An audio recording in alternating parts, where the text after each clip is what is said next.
கர்த்தர் அநேகர் கானானுக்குள்ள போக ஆசைப்படுவாங்க. கர்த்தர் உங்களையே ஒரு கானானாகத்தான் வைத்திருக்கிறார். உங்களுக்குள்ள வருகிறதெல்லாம், உங்க பக்கத்துல வருகிறதெல்லாம் நிச்சயமா ஆசீர்வதிக்கப்பட்டிருக்கு. நீங்க பேச பேச பேச பேச இந்த ஜீவனுள்ள வார்த்தை உங்க வாழ்க்கையில எல்லா பகுதிகளிலும் ஜீவனை வெளிப்படுத்த ஆரம்பிக்கும். எத்தனை பேர் ஆமென் சொல்ல முடியும்? சரி, கர்த்தருடைய வார்த்தைக்கு நேராய் கடந்து போகலாம். யோவான் சுவிசேஷம் 6வது அதிகாரம் 63வது வசனம். ஆவியே உயிர்ப்பிக்கிறது, மாம்சமானது ஒன்றுக்கும் உதவாது. நான் உங்களுக்கு சொல்லுகிற வசனங்கள் ஆவியாயும் ஜீவனாயும் இருக்கிறது. வார்த்தைக்கு நிறைய குணாதிசயங்கள் வேதத்தில் சொல்லப்பட்டிருக்கிறது. வார்த்தை எப்படிப்பட்டதாக இருக்கிறது என்று சொல்லி அநேக குணாதிசயங்கள் வேதத்தில் சொல்லப்பட்டிருக்கிறது. ஒரு 7 குணாதிசயங்கள் சொல்லப்பட்டிருக்கிறது. வார்த்தை இருபுறம் கருக்குள்ள பட்டயம் போல இருக்கிறது. 7 தரம் உருக்கி புடமிடப்பட்ட சுத்த வெள்ளிக்கோப்பாக இருக்கிறது. வார்த்தை விதைக்கு ஒப்பாக இருக்கிறது இல்லையா? வார்த்தையானது மழைக்கும் பனிக்கும் ஒப்பிடப்படுகிறது. இவ்விதமா வார்த்தை 7 விதமான காரியங்களோடு அது ஒப்பிடப்படுகிறது. அதுல ஒரு காரியத்தை இந்த வேளையில நாம் தியானிக்க போகிறோம். வார்த்தையானது ஆவியும் ஜீவனுமாக இருக்கிறதாம். எப்படி இருக்கிறதாம் சொல்லுங்க பார்க்கலாம். ஆவியும் ஜீவனுமாக இருக்கிறது. அப்ப வார்த்தை ஆவியும் ஜீவனுமாக இருக்கிறது அப்படின்னா என்ன பிரதர்? இல்லையா? அப்படின்னா என்ன? வார்த்தை நம்முடைய வாழ்க்கையில எப்படி வேலை செய்யும்? இதை விளங்கி கொண்டால் தான் வார்த்தை நம்முடைய வாழ்க்கையில என்ன செய்யும்? வேலை செய்யும். நல்லா கவனிங்க. ஆவியாயும் ஜீவனாயும் இருக்கிறது. இந்த ஆவியாய் இருக்கிறது அப்படிங்கிறத எப்படி நான் சொல்றேன், எப்படின்னு கொஞ்சம் வியாக்கியானப்படுத்த விரும்புகிறேன். இதை விளங்கி கொண்டாதான் நம்முடைய வெற்றியுள்ள வாழ்க்கையை நம்மளால என்ன செய்ய முடியும்? வாழ முடியும். அநேகர் நிறைய ஜெபித்து காரியங்களை சாதித்துக் கொள்ளலாம்னு நினைக்கிறாங்க. நிறைய உபவாசித்து காரியங்களை சாதித்துக் கொள்ளலாம்னு நினைக்கிறாங்க. அநேக காரியங்களை செய்யணும்னு நினைக்கிறாங்க. முதலாவது சத்தியத்தை தெளிவாக அறிந்து கொள்ள வேண்டும். சத்தியம் தான் நம்மளை விடுதலையாக்க ஆரம்பிக்கும். ஹல்லேலூயா. சரி, கவனிங்க. ஆதியில தேவன் வானத்தையும் பூமியை சிருஷ்டித்தார். பிறகு மனுக்குலம் பாவம் செய்ததன் விளைவாக மனுக்குலத்தினுடைய வாழ்க்கையில, மனுக்குலத்தில் ஆதாமுடைய வாழ்க்கையில மரணம் விளைவுகளை உண்டு பண்ண ஆரம்பித்தது. இப்ப தேவன் இந்த மரணத்தினுடைய பிடியில் என்று பாவத்தின் விளைவுகள்ல இருந்து மனுக்குலத்தை விடுவிக்கும்படிக்கு அவர் விரும்பினார். நல்லா கவனிங்க. மனுஷனை இந்த மரணத்திலிருந்து விடுதலை ஆக்குறதுக்காக தேவன் ஒரு பெரிய திட்டத்தை வைத்திருந்தார். இந்த விஷயத்தை விளங்கிட்டோன்னு சொன்னா நம்முடைய வாழ்க்கை உண்மையாகவே வெற்றியுள்ள வாழ்க்கையாக மாற ஆரம்பித்து விடும். ஹல்லேலூயா. எத்தனை பேர் ஆமென் சொல்ல முடியும்? நல்லா கவனிங்க. தேவன் இஸ்ரவேல் ஜனங்களை தெரிந்து கொண்டார். அந்த சரித்திரங்கள் எல்லாம் உங்களுக்கு தெரியும். அதனால நான் சுருக்கமாய் சொல்லுகிறேன். இஸ்ரவேல் ஜனங்களை தெரிந்து கொண்டார். இஸ்ரவேல் ஜனங்கள் எகிப்து தேசத்துல அடிமைகளாக இருக்கிறாங்க. நல்லா கவனிங்க. எகிப்து தேசத்துல அடிமைகளாக இருக்கிறாங்க. இப்ப பஸ்கா தினத்தன்று மோசேயிட்ட ஆண்டவர் சொல்லுகிறார், ஒரு பஸ்கா ஆட்டுக்குட்டியை அடிங்க, அவருடைய ரத்தத்தை வாசல் நிலைக்காலில் பூசுங்கன்னு சொல்றார். பூசுகிறாங்க. பூசின அந்த இரவிலேயே, பஸ்கா அடிக்கப்பட்ட இரவிலேயே இஸ்ரவேலர்கள் என்ன செய்யப்படுறாங்க? விடுதலையாக்கப்படுறாங்க. இப்ப இஸ்ரவேலர்கள் உங்களுக்கு ஆதியில இருந்து அந்த சரித்திரம் தெரியும் இல்லையா? ஆதாம்ல இருந்து 10வது தலைமுறை நோவாவில இருந்து 10வது தலைமுறை யாரு? ஆபிரகாமுக்கு அடுத்து ஈசாக்குக்கு அடுத்து யாக்கோபுக்கு எத்தனை பிள்ளைகள்? 12 குமாரர்கள், ஒரு குமாரத்தி. இந்த 12 குமாரர்களும் ஒரு பெரிய தேசமாக என்ன செய்றாங்க? உருவெடுக்கிறாங்க. அவங்க 70 குடும்பமாக மாறுகிறாங்க. அவங்க எகிப்துக்கு போகிறாங்க. அங்க அடிமைகளா இருக்கிறாங்க. பிறகு தேவன் அவர்களை வர்த்திக்க பண்ணி பழுகி பெருக பண்ணுகிறார். அவங்க உபத்திரவப்பட்ட போது தேவன் அவர்களை விடுதலையாக்குவதற்கு யார் அனுப்பினாரு? மோசே அனுப்பினார். இந்த சம்பவங்கள்லாம் உங்களுக்கு தெரிந்தது. இப்ப மோசே அனுப்பப்பட்டார் பாருங்க. மோசே அனுப்பப்பட்டு பஸ்கா அடிக்கப்படுகிறது. நல்ல கவனிங்க. பஸ்கா அடிக்கப்பட்ட உடனே எகிப்து தேசத்திலிருந்து இஸ்ரவேலர்கள் வெளியே வர்றாங்க. வெளியே வந்த உடனே 10 நாட்கள் பிரயாணம் போய் சீனாய் மலை அடிவாரத்துக்கு வந்துட்டாங்க. சீனாய் மலையினுடைய உச்சியில 40 நாட்கள் மோசே ஆண்டவரோடு சம்பாஷிக்கிறார். மொத்தம் அப்ப எத்தனை ஆயிடுச்சு? 10 நாட்கள் பிரயாணம் பண்ணி வந்திருக்கிறாங்க. இப்போ ஒரு 40 நாள் ஆயிடுச்சு. அப்ப மொத்தம் எத்தனை நாள் ஆயிடுச்சு? 50வது நாள். Very good. 50வது நாள் தான் சீனாய் மலையிலே வைத்து இஸ்ரவேலர்களுக்கு நியாயப்பிரமாணம் கொடுக்கப்படுகிறது. என்ன பிரமாணம் கொடுக்கப்படுகிறது? நியாயப்பிரமாணத்தை தேவன் கட்டளையிடுகிறார். இந்த நியாயப்பிரமாணம் ரொம்ப நன்மையான பிரமாணமாக இருக்கிறது. அநேகர் இந்த நியாயப்பிரமாணம் இல்லைன்னு சொன்ன உடனே நியாயப்பிரமாணத்தை குறித்து ஒரு என்ன உண்டாயிருதுன்னா, ஒரு தவறான என்ன இருக்கிறது, ஒரு மனப்பான்மை. நியாயப்பிரமாணம்னால என்னது? ரொம்ப அது கெட்டது பிரதர், அது தவறு பிரதர், நம்மளை இயேசு நியாயப்பிரமாணத்தின் பிடியிலிருந்து விடுதலை ஆக்கலைன்னா அவ்வளோதான். உண்மைதான், அது நியாயப்பிரமாணத்தின் பிடியிலிருந்து அவர் விடுதலை ஆக்கினார், சரிதான். ஆனால் நியாயப்பிரமாணத்தை குறித்து ஒரு தவறான பார்வை இருக்கிறது. நல்லா கவனிங்க, நியாயப்பிரமாணம் தவறல்ல. நியாயப்பிரமாணம் நன்மையும் நீதியுமாக இருக்கிறது. ரோமர் புஸ்தகம் 7வது அதிகாரம் 12வது வசனம் வாசியம் பார்க்கலாம். ரோமர் புஸ்தகம் 7:12. ஆகையால் நியாயப்பிரமாணம் பரிசுத்தமுள்ளதுதான், கற்பனையும் பரிசுத்தமாயும் நீதியாயும் நன்மையாயும் இருக்கிறது. அப்ப சொல்லுங்க, நியாயப்பிரமாணம் நல்லதா கெட்டதா? நல்லதுதான் நியாயப்பிரமாணம். நியாயப்பிரமாணத்துல மொத்தம் 613 கட்டளைகள் இருக்கிறது. எத்தனை கட்டளைகள் சொல்லுங்க பார்க்கலாம்? 613 லாஸ் இருக்கு. 613 கட்டளைகள் சொல்லப்பட்டிருக்கிறது. நல்ல கவனிங்க, அதில் இருக்கிற ஒவ்வொரு கட்டளைகளுமே உண்மையாகவே நன்மையாயும் பரிசுத்தம் உள்ளதும் நீதியும் உள்ளதுமான கட்டளைகள். அதுல எந்த குறைபாடும் கிடையாது. 613 கட்டளைகள் இருக்கிறது. உன் தேவனாகிய கர்த்தர் நானே, அதான் முதல் கற்பனை. 2வது, என்னை அன்றி உனக்கு வேறே தேவர்கள் உண்டாயிருக்க வேண்டாம். 3வது, உன் தேவனாகிய கர்த்தர் ஒருவரே கர்த்தர். 4வது, உன் தேவனாகிய கர்த்தரிடத்தில் உன் முழு இருதயத்தோடும் உன் முழு ஆத்துமாவோடும் உன் முழு பலத்தோடும் அன்பு கூறுவாயாக. 5வது, உன் தேவனாகிய கர்த்தருக்கு பயப்படுவாயாக.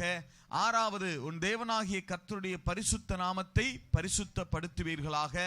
7வது, உன் தேவனாகிய கர்த்தருடைய பரிசுத்த நாமத்தை பரிசுத்த குலைச்சலாக்காதிருப்பீர்களாக. 8வது, உன் தேவனாகிய கர்த்தருடையவைகளை அழிக்காதிருப்பாயாக. அதான் 8வது கற்பனை. 9வது கற்பனை, உன் தேவனாகிய கர்த்தர் என்னை போல், அதாவது மோசேயை போல் உனக்காக ஒரு தீர்க்கதரிசியை உன் நடுவே உன்னிடத்திலிருந்து எழும்ப பண்ணுவார். அவருக்கு என்ன செய்வீர்களாக? செவி கொடுப்பீர்களாக. 10வது, உன் தேவனாகிய கர்த்தருடைய கட்டளைகளை கைக்கொள்ள பயந்திருப்பாயாக. இப்படியே வரிசையா 613 கட்டளைகள் இருக்கிறது. எத்தனை கட்டளைகள் இருக்கிறது? 613 கட்டளைகள் இருக்கிறது. சரியா? நமக்கு பிரதானமா தெரிகிறது எத்தனை கட்டளை தான்? இந்த 10 கட்டளை தான், இல்லையா? 10 கட்டளை தான் பிரதானமா தெரியும். ஆனா மொத்தம் எத்தனை கட்டளைகள் இருக்கிறது? 613 கட்டளைகள் இருக்கிறது. இந்த 613 கட்டளையும் ரொம்ப பெஸ்டான கட்டளைகள். அதுல எந்த மாற்றமும் கிடையாது. அது எதுவுமே தீமையானது கிடையாது. ரொம்ப நன்மையான கட்டளைகள். உன் தேவனாகிய கர்த்தர் நானே அப்படின்னா என்ன அர்த்தம்னா, என்னை தவிர வேறே தேவன் உண்டு என்கிற கான்செப்டே உனக்குள்ள என்ன செய்யக்கூடாது? வரக்கூடாது. என்னை தவிர வேறே தெய்வம் உண்டு என்கிற கான்செப்டே உன் சிந்தனை என்ன செய்யக்கூடாது? வரக்கூடாது. எங்கேயாவது ஒரு விக்கிரக கோவில் ஏதாவது நன்மை நடக்குதுன்னா உண்மையா நினைக்கப்படாது. எங்கேயாவது ஜோதி தெரியுதுன்னு நினைச்சா உடனே அது உண்மையா நினைச்சப்படாது, நமக்கு நினைக்கூடாது, இல்லையா? அந்த தாட்டே வரக்கூடாது. என்னை தவிர வேறே தெய்வம் உண்டு அப்படிங்கிற என்னவே இருக்கக்கூடாதான், தாட்டே இருக்கக்கூடாது. ஒன்று. 2வது கற்பனை, என்னை அன்றி உனக்கு வேறே தேவர்கள் உண்டாயிருக்க வேண்டாம். அப்படின்னா என்ன அர்த்தம்னா, உனக்குள்ள இருந்த அந்த தாட் வராது. ஆனா அதே நேரத்தில் மற்றவர்களுக்குள்ள இருந்து அப்படிப்பட்ட கான்செப்ட் வரும், இல்லையா? அதை நீ என்ன செய்யக்கூடாது?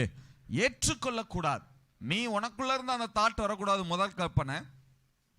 2வது கற்பனை, மற்றவர்களுக்குள்ள இருந்து வருகிற தாட்டை நீ என்ன செய்யக்கூடாது? ஏற்றுக்கொள்ளக்கூடாது. 3வது, உன் தேவனாகிய கர்த்தர் ஒருவரே கர்த்தர். அப்படின்னா என்ன அர்த்தம்னா, கற்பனை என்ன? உனக்குள்ள இருந்து வர எந்த தாட் அப்படி என்ன செய்யக்கூடாது, வரக்கூடாது. ரெண்டாவது, அடுத்தவருக்குள்ள இருந்து வருகிற அப்படிப்பட்ட ஒரு காட்லி கான்செப்டை, அப்படி ஒரு தாட்டை நீ என்ன செய்யக்கூடாது, ஏற்றுக்கொள்ளக்கூடாது. மூணாவது என்னன்னா, உனக்குள்ள நான் மட்டும்தான் தெய்வம் அப்படிங்கிற கான்செப்ட் இருக்குல்ல, கர்த்தர் ஒருவரே கர்த்தர் இருக்குல்ல, இந்த கான்செப்டுக்குள்ளேயே இன்னொரு சப் கான்செப்டை நீ உண்டாக்க கூடாது. கர்த்தர் தான் தெய்வம், அதே நேரத்தில் அந்த கர்த்தருக்குள்ள இன்னும் சில சப் கான்செப்டை நீ என்ன செய்யக்கூடாது, உருவாக்க கூடாது. அதாவது மரியாள் தெய்வம், புனிதர்கள் தெய்வம், இதெல்லாம் இந்த கர்த்தர் தான் தெய்வம்ங்கிற கான்செப்டுக்குள்ளேயே என்ன செஞ்சிருக்கிறாங்க, இன்னும் சில சப் கான்செப்டை உருவாக்கி வைத்திருக்காங்க பாருங்க. அது தவறு. இப்படியெல்லாம் செய்வோம்னு தெய்வத்துக்கு அன்னைக்கே என்ன செஞ்சிருக்கு, தெரிஞ்சிருக்கு இல்ல. இந்த மாதிரி கற்பனைகள், ரொம்ப பிரீதியான கற்பனைகளை தேவன் மனுக்குலத்துக்கு கொடுக்கிறார்.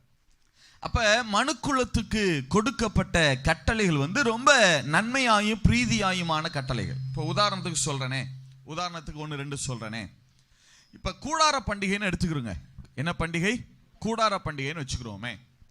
கூடார பண்டிகையினுடைய முறைமை என்னன்னா, எல்லாரும் இஸ்ரவேல்ல இருக்கிற எல்லாரும் ஒரு வாரம் வீட்டை விட்டு வெளியே வீட்டுக்கு வெளியில வயல்வெளிகளில் கூடாரம் போட்டு குடியிருக்கணும். ஒரு வாரம் குடியிருக்கணும், 7 நாள் குடியிருக்கணும்.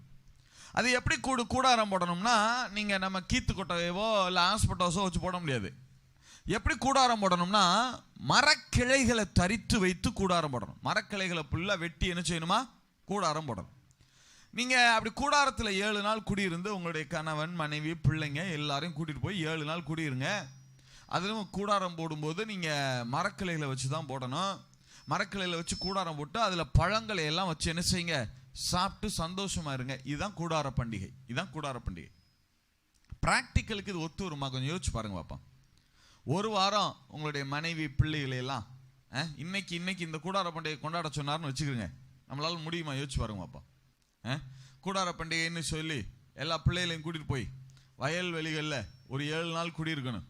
அதுவும் என்ன கூடாரம் போடணும்னா, எதை வச்சு கூடாரம் போடணும்? மரக்கிளைகளை வச்சு என்ன செய்யணும், கூடாரம் போடணும். கூடாரம் போட்டு அதில் குடியிருங்க அப்படின்னா, இது பிராக்டிக்கலாக என்ன செய்யாது, நடைமுறைக்கு ஒத்து வராது இல்லையா? இன்னொன்று யோசிச்சு பாருங்க. ஒரு நாட்டில் இருக்கிற அத்தனை பேரும் கூடாரம் போடுறதுக்கு மரத்தை ஃபுல்லாக வெட்டினா என்ன ஆகும்? நாட்டில் என்னவே இருக்காது. நல்ல வேலை அந்த நாட்களில் பசுமை ஆர்வலர்கள்லாம் என்ன இல்லை போல இருக்கு. இருந்திருந்தா என்ன செஞ்சுட்டு இருப்பாங்க? அவங்களும் அன்னைக்கே போராட்டம் பண்ணிருப்பாங்க, கேஸ் போட்டிருப்பாங்க. ஆண்டவர் மேலேயே கேஸ் போட்டிருப்பாங்க இல்லையா? மோசை மேலேயும் சேர்த்தே போடுவாங்க. இந்த ஆள் பண்ற வேலை எல்லாத்தையும் யோசிச்சு பாருங்க. பிராக்டிக்கலா யோசிக்கிறதுக்கு அது ரொம்ப கருகலா இருக்கிற மாதிரி இருக்கு இல்லையா? ஆனா உண்மை என்னன்னா இந்த கூடார பண்டிகை கொண்டாடுறாங்க இல்லையா, இந்த 7 நாள் கழிச்சு மறு வாரத்துல இருந்து இஸ்ரவேல்ல மழை பெய்ய ஆரம்பிக்கும். அந்த மழை சீசனுக்கு ஒரு வாரம் முன்னாடி தான் அந்த கூடார பண்டிகையை கொண்டாடுவாங்க. நல்லா கவனிங்க. கூடார பண்டிகை கொண்டாடுறதுக்காக மரத்தை ஃபுல்லாக இவங்க வெட்டினாலும் அடுத்து மழை சீசன் உடனடியாக ஆரம்பிக்கிறதுனால இந்த மழை சீசன்ல வெட்டப்பட்ட மரங்கள் எல்லாம் நல்லா என்ன செய்ய ஆரம்பிச்சிருது, தழைச்சு வளர ஆரம்பிச்சிருது இல்லை? அப்போ மரங்கள் வளர்றதுக்கு அதை என்ன செஞ்சு விட்ட மாதிரி ஆயிடுது, சீவி விட்ட மாதிரி ஆயிடுது. ஒன்று. ரெண்டாவது, இந்த கூடார பண்டிகைக்கு இந்த மரங்கள்லாம் ஒலிவ மரம் வெட்டுங்க, காட்டொலிவ மரம் வெட்டுங்க, அத்தியில வெட்டுங்க, இந்த மாதிரி சொன்னார் இல்லையா? அதுல ஒரு செடி மிருது செடின்னு பேர். என்ன செடி? மிருது செடின்னு பேர். இந்த மிருது செடி எதுக்கு புகழ் பெற்றதுன்னா, நீங்க அந்த மிருது செடி இன்னைக்கும் இஸ்ரவேல்ல தங்களுடைய வீட்டு வாசல்ல கொஞ்சம் அப்படி வெட்டி கிளைய போட்டு வச்சிருப்பாங்க.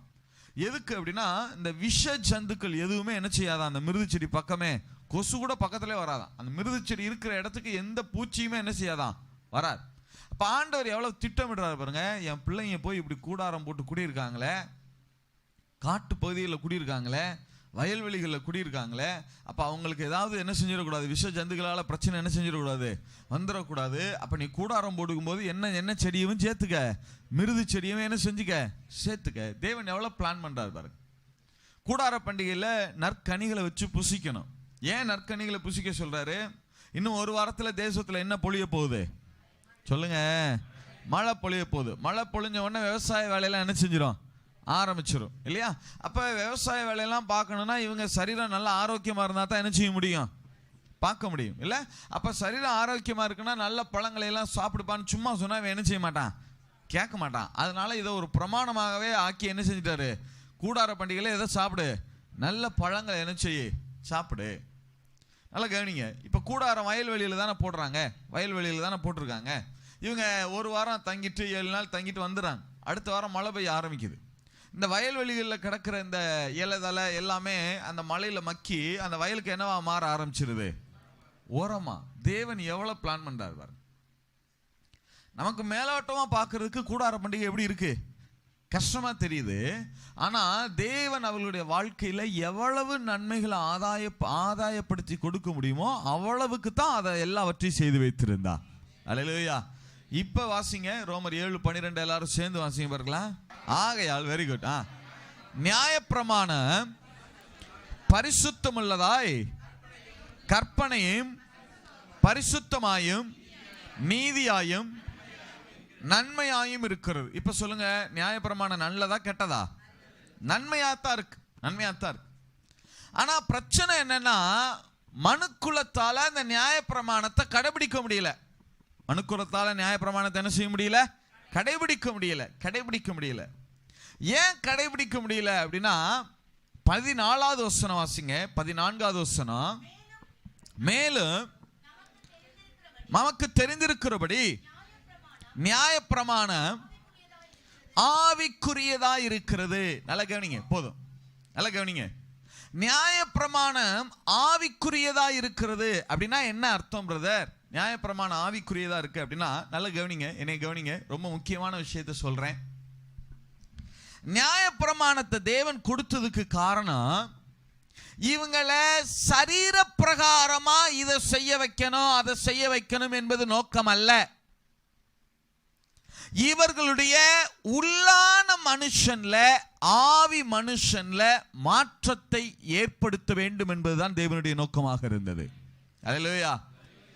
இவங்களுடைய உள்ளான மனுஷனுக்குள்ளதான் மாற்றத்தை ஏற்படுத்த வேண்டும். நமக்கு 2 மனுஷன் இருக்கிறான்.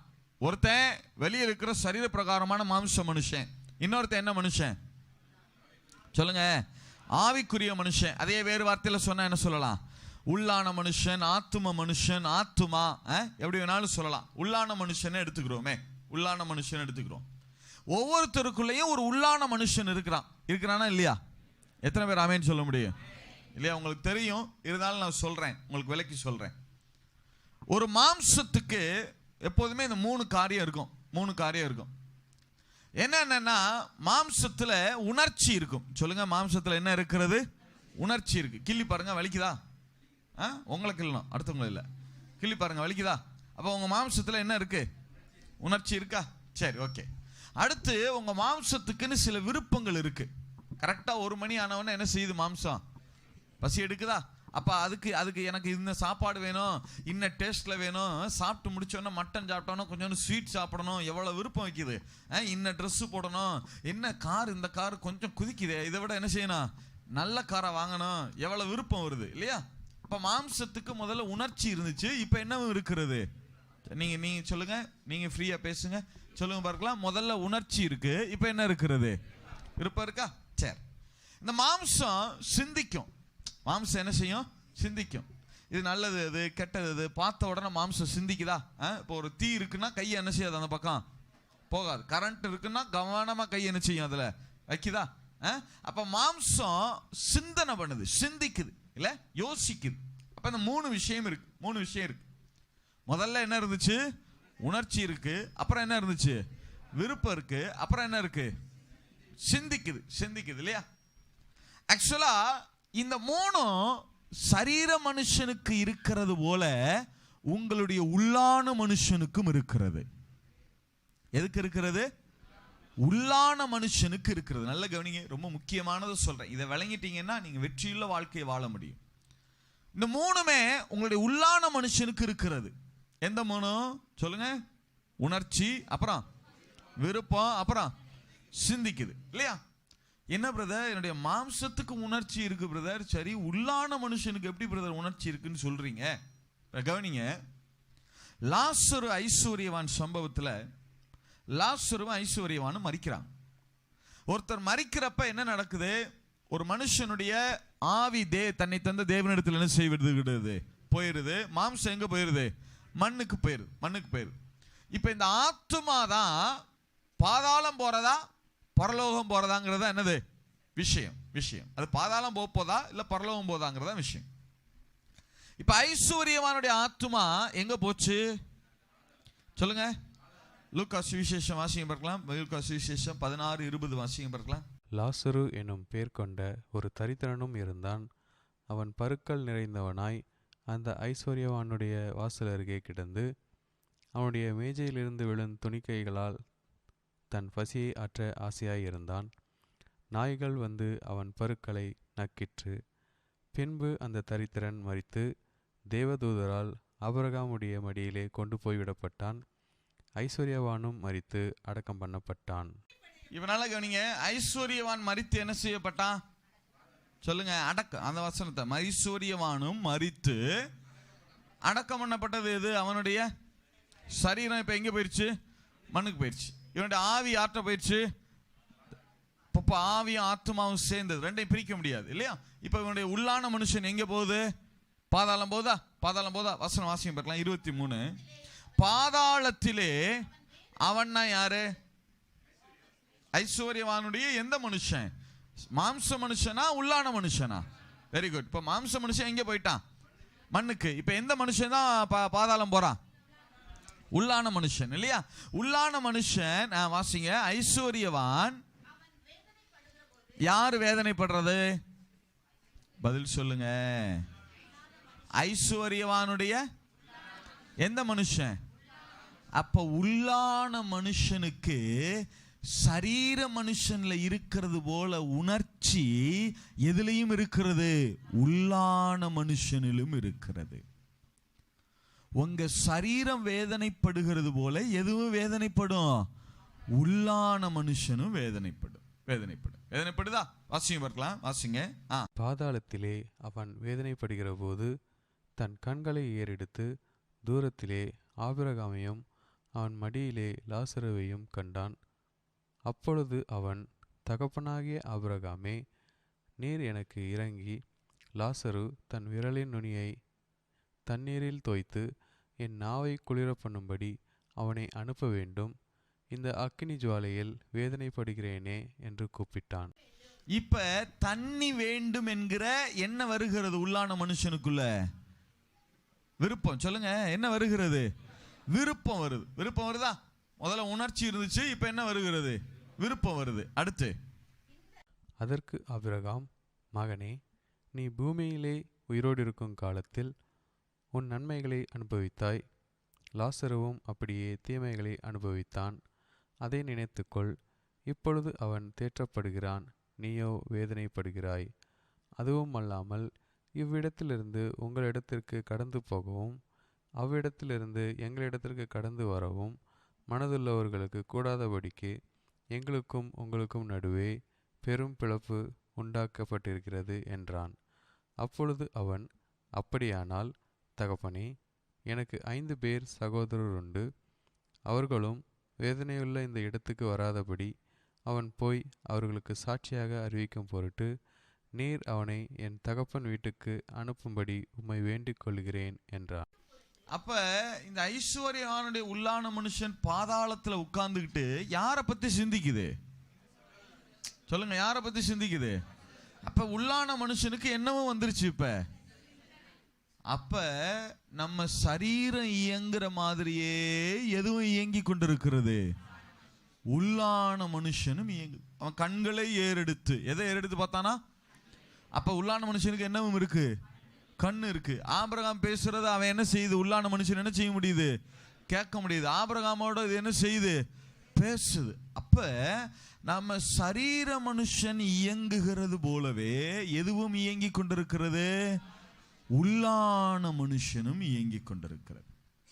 ஆக்சுவலா உங்களுக்கு புரிகிறதுக்காகத்தான் நான் இந்த சரீரத்துக்கு இந்த 3 இருக்குன்னு சொன்னேன். என்னது? உணர்ச்சி, விருப்பம். ஆனா ஆக்சுவலா அந்த சரீரத்துக்கு இந்த 3மே கிடையாது. இந்த 3மே சரீரத்துக்கு கிடையாது. அது உள்ளான மனுஷன்ல மட்டும்தான் இருக்கு. எப்படின்னா, ஒரு சரீரத்தில் இருந்து இந்த உள்ளான மனுஷன், ஆவி மனுஷன் எடுக்கப்பட்டு விட்டால் இந்த சரீரத்துக்கு ஏதாவது உணர்ச்சி இருக்கா? இந்த சரீரத்துக்கு ஏதாவது விருப்பம் இருக்கா? இந்த சரீரத்தால் சிந்திக்க முடியுமா? அப்ப எது இருக்கிற வரைக்கும் தான் இந்த சரீரம் வேலை செய்யுது. அப்ப இந்த சரீரத்துக்குன்னு எதுவுமே கிடையாது. மாம்சமானது ஒன்றுக்கும் உதவாது. இந்த சரீரத்துக்குன்னு ஒன்றும் கிடையாது. ஆனால் இந்த உள்ளான மனுஷன்ல இருக்கிற காரியங்கள் தான் எதிலே பிரதிபலித்து கொண்டிருக்கிறது? சரீரத்திலே பிரதிபலிக்கிறது. இதத்தான் வேதம் சொல்லுது, உன் ஆத்துமா வாழ்வது போல் நீ எல்லாவற்றிலும் வாழ்ந்து சுகமாயிருக்கிறது. உங்க உள்ளான மனுஷன் எப்படி இருக்குமோ அப்படித்தான் எது இயங்கும்? சரீர மனுஷன் இயங்க ஆரம்பிக்கிறது. உங்க உள்ளான மனுஷன் ஆசீர்வதிக்கப்பட்டால் தான் எந்த மனுஷன் ஆசீர்வதிக்கப்படும்? உங்க உள்ளான மனுஷன் சுகமாக்கப்பட்டால் தான் எந்த மனுஷன்ல சுகத்தை பார்க்க முடியும்? உங்க உள்ளான மனுஷனுடைய எல்லைகள் சமாதானமா இருந்தா தான் எந்த மனுஷனுடைய எல்லைகள் சமாதானமா இருக்கும்? நம்ம பிரச்சனை என்னன்னா, நம்ம எப்பவுமே சரீரத்திலேயே ஏதாவது நடக்குமான்னு பார்க்கிறது. சரீரத்திலேயே இது நடக்கலையே, இது இல்லையே, அது இல்லையே. சரீரத்தில் ஐஸ்வர்யம் இல்லைன்னா எதுல இல்லைன்னு அர்த்தம்? உங்க உள்ளான மனுஷன் தன்னை தரித்திரனாக நினைக்கிறான்னு அர்த்தம். உங்க ஆத்துமா, உங்க மனம் இருக்கு பாருங்க, உங்க உள்ளான மனுஷன், உங்க சிந்தனை, அதான் உங்களுடைய ஆத்துமா, அதான் உங்களுடைய உள்ளான மனுஷன்.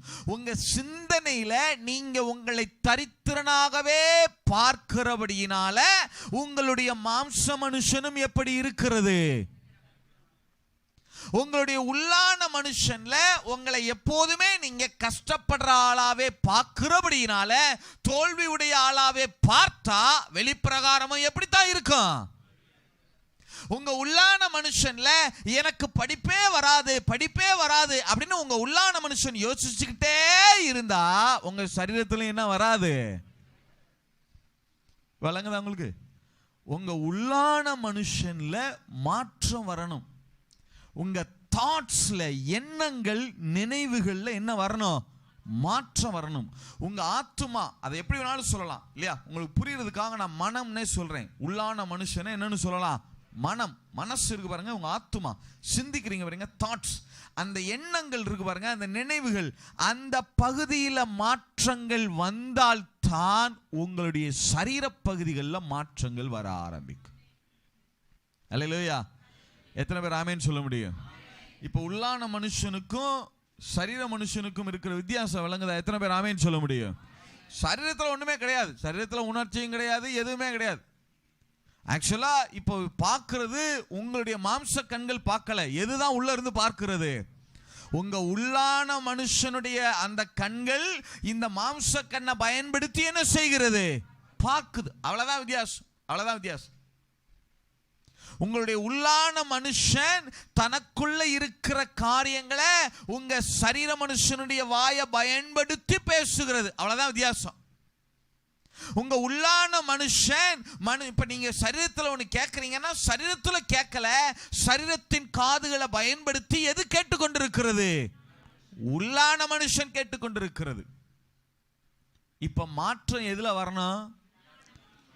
பிரச்சனை எங்கன்னா, நம்ம என்னவே நினைக்கிறோம், சரீரத்தில் இதை செஞ்சனா, இதை பண்ணனா, அதை பண்ணனா, சரீரத்தில் நான் ஃபாஸ்டிங் இருந்தேனா, சரீரத்தில் நான் இப்படி இருந்தேனா, சரீரத்தில் நான் இதை பண்ணனா, சரீரத்தில் நான் அதை பண்ணனா. நல்லா கவனிங்க, சரீரத்தில் நீங்கள் எதை பண்ணுறது அல்ல. அதனால தான் ஆண்டவர் நல்லா சொன்னார். ஆண்டவர் சொன்னார், வெளியிலிருந்து போகிற ஒன்றும் உள்ள இருக்கிற மனுஷன் என்ன செய்யாது? தீட்டுப்படுத்தாது. ஆனால் உள்ள இருந்து வெளியே வர்றதா என்ன செய்கிறது? தீட்டுப்படுத்தி விடுகிறது. உங்க உள்ளான மனுஷனை இப்ப கொஞ்சம் யோசிச்சு பாருங்க. உங்க உள்ளான மனுஷன் தாட்ல, உங்க உள்ளான மனுஷன் தன்னை எப்படி பார்க்கறான்?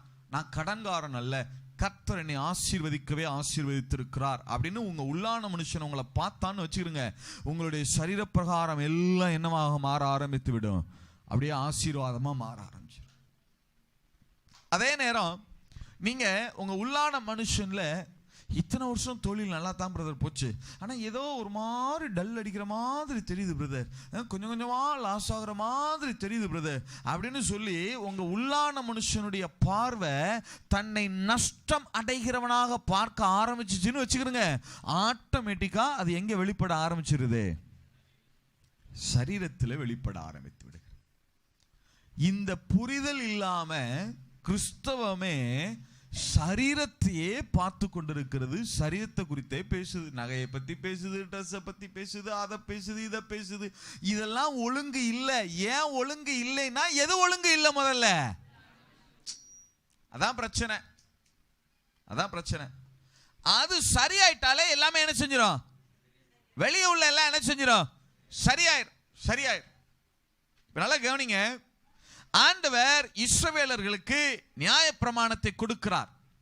பஸ்கா அடிக்கப்பட்ட 50வது நாள் நியாயப்பிரமாணம் கொடுக்கப்படுகிறது. என்ன பிரமாணம் கொடுக்கப்படுகிறது? நியாயப்பிரமாணம் கொடுக்கப்பட்டதனுடைய நோக்கம் அவர்களுடைய சரீரத்தில் மாற்றத்தை ஏற்படுத்துவதல்ல. எதுல மாற்றத்தை ஏற்படுத்துவது? உள்ளான மனுஷன் மாற வேண்டும் என்று சொல்லி தேவன் விரும்பினார். இதையெல்லாம் நீங்க கடைபிடிக்கிற போது நீங்க தேவனை பார்க்க ஆரம்பிப்பீங்க, தெய்வீகத்தை பார்க்க ஆரம்பிப்பீங்க, தெய்வீகத்தை அனுபவிக்க ஆரம்பிப்பீங்க. அதெல்லாம் நீங்க அதை உங்களுடைய உள்ளான மனுஷன் அது என்ன செய்யும்? மாற்றத்தை உண்டு பண்ணும் என்று சொல்லி தேவன் விரும்பினார்.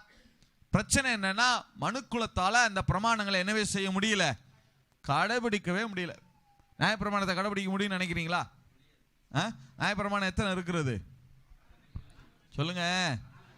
613 நியாயப்பிரமாணம் யாருக்காவது தெரியுமா? சொல்லுங்க. பிரமாணமே நமக்கு தெரியாது, அப்புறம் எங்கிட்டு கடைபிடிக்கிறது? பிரதர் எனக்கு 613ங்கிறதே இன்னைக்கு தான் பிரதர் தெரியுங்கிற ஆள்லாம் இருக்கு. 613 இருக்குங்கிறதே எனக்கு என்ன செய்யும்? இன்னைக்கு தான் தெரியும் அப்படிங்கிறவங்களும் இருக்க தான் செய்கிறாங்க. இப்போ நான் கேட்குறேன்,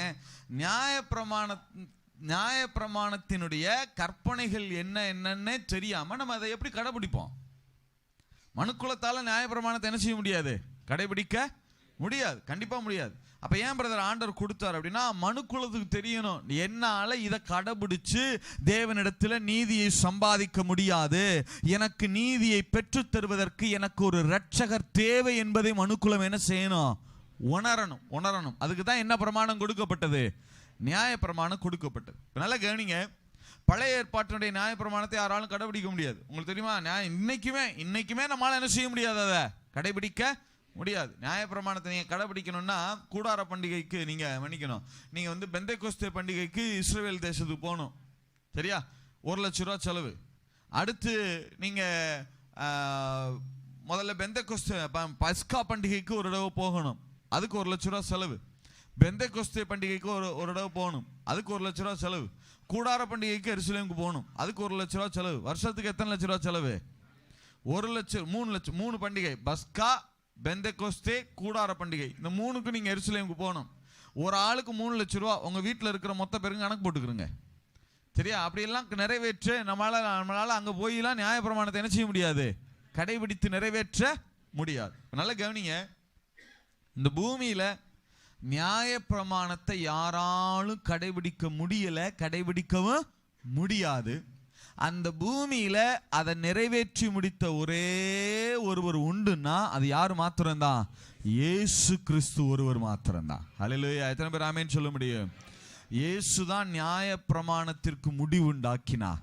நியாயப்பிரமாணத்தை அழிக்கிறதற்கு வந்தேன் என்று எண்ணிக்கொள்ளாதேயுங்கள், அழிக்கிறதற்கல்ல, எதற்கு தான் வந்திருக்கிறேன்? நிறைவேற்றுகிறதற்கே வந்திருக்கிறேன். இல்லையா?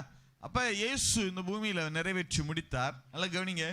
நியாயப்பிரமாணம் எதுக்காக கொடுக்கப்பட்டது? எந்த மனுஷன்ல மாற்றத்தை ஏற்படுத்துவதற்காக கொடுக்கப்பட்டது? உள்ளான மனுஷன்ல. நியாயப்பிரமாணம் ஆவிக்குரியது. ஆனா இந்த ஆவிக்குரிய பிரமாணத்தை ஆவியானவருடைய துணை இல்லாம எந்த மனுஷனாலும் என்ன செய்ய முடியாது? நிறைவேற்ற முடியாது. ஏன் இயேசுவால நிறைவேற்ற முடிந்ததுன்னா, இயேசுவின் மேல யார் தங்கி இருந்தது? ஆவியானவர் தங்கி இருந்ததுனால தான் அவரால் என்ன செய்ய முடிந்தது? நிறைவேற்ற முடிந்தது. ஆவியின் துணை இல்லாமல் ஆவிக்குரிய அந்த நியாயப்பிரமாணத்தை யாரால் என்ன செய்ய முடியல? நிறைவேற்ற முடியல. அப்ப இயேசு எல்லாவற்றையும் நிறைவேற்றி விட்டு சொன்னாரு, இப்ப நீங்க நியாயப்பிரமாணத்தை நிறைவேற்ற முடியல, நான் வந்து நிறைவேற்றிட்டேன். இனிமே நீங்க நியாயப்பிரமாணத்தினுடைய நீதியை நீங்க பெற்றுக்கொள்ளணும், அதை சரியா நீங்க நிறைவேற்றி முடிக்கணும், பாவம் செய்யாம இருக்கணும் அப்படின்னா யாருடைய துணை தேவை? பரிசுத்த. நான் போகிறது நல்லது, அதை நான் உங்களுக்கு வேறொரு தேற்றரவாளனை உங்களுக்கு என்ன செய்வேன்? அனுப்புவேன் அப்படின்னு சொன்னார் இல்லையா? சொன்னார். இப்ப கவனிங்க, மீண்டும் சொல்றேன். பஸ்கா அடிக்கப்பட்ட 50வது நாள் என்ன பிரமாணம் கொடுக்கப்பட்டது? நியாயப்பிரமாணம் கொடுக்கப்பட்டது. சரியா? சரி, இப்ப இயேசு இந்த பூமிக்கு வந்து நியாயப்பிரமாணத்தை எல்லாம் நிறைவேற்றி முடிச்சுட்டு சொன்னாரு, நான் போறேன், ஆவியானவர் உங்களுக்காக என்ன செய்றேன், அனுப்பி வைக்கிறேன்னு சொன்னார் இல்லையா? இப்ப கவனிங்க, பஸ்கா அடிக்கப்பட்ட 50வது நாள் நியாயப்பிரமாணம், அது பழைய ஏற்பாடு. புதிய ஏற்பாட்டில் இயேசு கிறிஸ்து பஸ்காவாக அடிக்கப்பட்ட 50வது நாள், பெந்தேகோஸ்தே நாள். 50 பெண்டகாஸ்டா அப்படின்னா 50ன்னு அர்த்தம். பெந்தேகோஸ்தே நாள்ல யார் அருள் செய்யப்பட்டது? பரிசுத்த ஆவியானவர் அருள் செய்யப்பட்டார். இப்ப நியாய பிரமாணம் ஆவியின் பிரமாணமாக மாற்றப்பட்டிருக்கிறது. என்ன பிரமாணமா மாறிடுச்சு? இப்ப நம்ம நியாய பிரமாணத்துக்கு உட்பட்டவர்கள் அல்ல, என்ன பிரமாணத்துக்கு உட்பட்டவர்கள்? 8:2 வாசிங்க, ரோமர் 8:2 வாசிங்க. கிறிஸ்து இயேசுவினாலே ஜீவனுடைய ஆவியின் பிரமாணம் பாவம் மரணம் என்பவைகளின். இப்ப நம்ம கிறிஸ்து இயேசுவினுடைய ஜீவனுடைய ஆவியின் பிரமாணத்துக்கு உள்ள இருக்கிறோம். என்ன பிரமாணத்துக்கு உள்ள இருக்கிறோம்? என்ன பிரமாணத்துக்கு உள்ள இல்ல? சத்தமா சொல்லுங்க, என்ன பிரமாணத்துக்கு உள்ள இல்ல? நியாய பிரமாணத்துக்கு உள்ள இல்ல, நம்ம ஆவியின் பிரமாணத்திற்கு உள்ள இருக்கிறோம். அல்லேலூயா. ஆவியின் பிரமாணம்னா என்னன்னா, ஆவியானவர் நமக்கு என்ன சொல்றாரோ அதான் லா. ஆவியானவர் உங்களுக்கு எஸ் சொன்னா எஸ், ஆவியானவர் உங்களுக்கு நோ சொன்னா நோ. ஆவியானவர் ஒரு காரியத்துல உங்களுக்கு என்ன சொல்றாரோ அதின்படி செய்ய வேண்டும், அதின்படி செய்ய வேண்டும். சரியா? இப்ப ஆவியானவர் உங்களை ஜெபின்னு சொன்னா நீங்க என்ன செய்யணும்? ஆவியானவர் உங்களை வேதவாசின்னு சொன்னா என்ன செய்யணும்? இப்ப நீங்க ஒரு தீர்மானம் எடுத்திருக்கிறீங்க, நான் ஒரு நாளைக்கு 5 அதிகாரம் படிக்கிறேன்னு சொல்லி தீர்மானம் எடுத்திருக்கிறீங்க. இப்ப நீங்க பைபிள் எடுத்துட்டு உட்காரும் போது ஆவியானவர் சொல்லுவார், மெல்ல கொஞ்ச நேரம் நீ டங்ஸ் பேசு அப்படின்னு சொல்லுவார். என்ன சொல்லுவாரு? கொஞ்ச நேரம் டங்ஸ் பேசு. இப்போ உங்களுக்குள்ள என்ன மைண்ட்ல ஓடும்? அது எப்படி? நான் என்ன தீர்மானம் எடுத்திருக்கிறேன்? 5 அதிகாரம் என்ன செய்யணும்? படிக்கணும். நான் என்ன எடுத்திருக்கிறேன்? நான் என்ன செஞ்சுதான் ஆகணும்? படிச்சுதான் ஆகணும் அப்படின்னு வம்பா படிப்போம். ஆவியானுடைய துணை இல்லாமல் படிக்க முடியுமா? சொல்லுங்க. படிக்கிறது எதுவுமே என்ன செய்யாது. படிச்சு முடிச்ச பிறகு என்ன படிச்சீங்கன்னா, நானா அந்த ஒரு நிமிஷம் இருங்க அப்படின்னு பார்த்து சொல்லுவோம். பார்த்துருக்கீங்களா? ஏசாயா புஸ்தகத்தில் 53 படித்தேன் அப்படின்னு என்ன செய்வான்? பார்த்து சொல்லுவோம். அப்போ நல்லா கவனிங்க, ஆவியானவர் என்ன சொல்றாருன்னு கேட்டு அதின்படி செய்யாததுனால தான் இன்றைக்கு அநேகம் பேருடைய இருதயங்கள்ல பல போராட்டங்கள் இருக்கிறது. நாம என்ன நினைக்கிறோம்? இது சரிதானே, நான் செய்யறது தப்பு கிடையாதே, நான் சரியாத்தான செய்யறேன் அப்படின்னு நீங்க நினைக்கிறீங்க. ஆனாலும் ஏன் எனக்கு சமாதானம் இல்லைன்னு நினைக்கிறீங்க? நீங்க சரியானதை செய்றீங்க, ஆனால் ஆவியானவர் சொல்றதை செய்யல. ஏன் இன்னைக்கு அநேகருக்குள்ள ஒரு சமாதான குறைவுல போராடுறாங்க அப்படின்னா, அவங்களுக்கு என்னன்னா, ஒரு பக்கம் நான் பாவம் செய்யல, நான் இப்படி தான் வாழ்றேன், சரியாதானே செய்யறேன், நான் ஜெபிக்கத்தானே செய்யறேன், நான் வேதம் வாசிக்கத்தானே செய்யறேன், நான் ஊழியம் செய்யத்தானே செய்யறேன், நான் அப்படி செய்யறேனே இப்படி செய்யறேனே, அப்புறம் ஏன் எனக்குள்ள சமாதானம் இல்லை, எனக்கு ஏன் பிளஸ்ஸிங் இல்லை, எனக்கு ஏன் எல்லாம் தாறுமாறா நடக்குது? நீ செய்யறதெல்லாம் சரிதான், ஆனா செய்யறது எதுவுமே யாரு சொல்றதை செய்யல. இந்த போராட்டத்திலே மரித்தவர்கள் கூட உண்டு, தெரியுமா உங்களுக்கு? போராட்டத்தில் என்ன பண்ணுவாங்க? 10 நாள் ஃபாஸ்டிங் இருப்பேன் அப்படின்னு ஃபாஸ்டிங் இருப்பாங்க. ஆவியானவர் மெல்ல சொல்லுவாரு, நீ 10 நாள் ஃபாஸ்டிங் இருப்பேன்னு சொன்னில்ல, அந்த வைராக்கியத்தை நான் 7வது நாளே அங்கீகரிச்சிட்டேன், இன்னைக்கோட என்னதை முடிச்சிரு. சொல்லுங்க, எதை முடிச்சிரு? ஃபாஸ்டிங்க. இப்ப நீங்க சொல்லுங்க, 10 நாள் ஃபாஸ்டிங் இருக்கிறதா, ஃபாஸ்டிங்கை முடிக்கிறதா? இப்பதான் மாம்சமும் ஆவியும் போராடு. அது எப்படி? நம்ம சொன்னோம்ல. இப்ப உங்களுக்கு விளங்குதா நான் சொல்றது? எத்தனை பேருக்கு விளங்குது? விளங்குறவங்க ஆமேன்னு சொல்லுங்க பார்க்கலாம். இந்த போராட்டத்துல இதுதான் நியாய பிரமாணத்துக்கு உட்பட்டு வாழ்றதுங்கிறது. இதான் லாவுக்குள்ள இருக்கு. எழுத்து கொள்ளுகிறது, ஆவியோ உயிர்ப்பிக்கிறது. இப்ப இவங்களாம் என்ன செஞ்சுக்கிறாங்க, தங்களுக்கு தங்களே தங்கள் மனதிலே சில காரியங்களை எழுதி வைத்துக் கொண்டு இதைத்தான் நான் நிறைவேற்றுவேன் என்று சொல்லி போராடுகிறார்கள். போராடி ஜெயிக்கவாது முடியுதானா? ஜெயிக்கவும் முடியறதுக்குள்ள. ஏன்னா ஆவியானவர் பலன் இல்லாம என்ன செய்ய முடியாது, ஜெயிக்க முடியாது. அந்த போராட்டத்தில் தோற்கிறார்கள். ஒரு கில்ட்டி கான்சியஸ் வருது, நான் சரியா செய்யலைன்னு நினைக்கிறோம். நம்ம என்ன நினைக்கிறோம், நமக்கு விளங்க மாட்டேங்குது, ஆவியானவர் சொல்படி நான் செய்யலை, அதனால தான் எனக்கு என்ன குறையுது, சமாதானம் குறையுதுன்னு தெரியாம நம்ம நினைக்கிறோம் நம்ம சரியா செய்யலை போல இருக்கு, நம்ம தவறா செய்யறோம் போல இருக்கு, அதனால தான் நமக்கு என்ன குறையுது, சமாதானம் குறையுது. நம்முடைய காரியங்கள்ல என்ன செய்யுது, தாறுமாறா நடக்குது. நல்ல கவனிங்க, நல்ல கவனிங்க.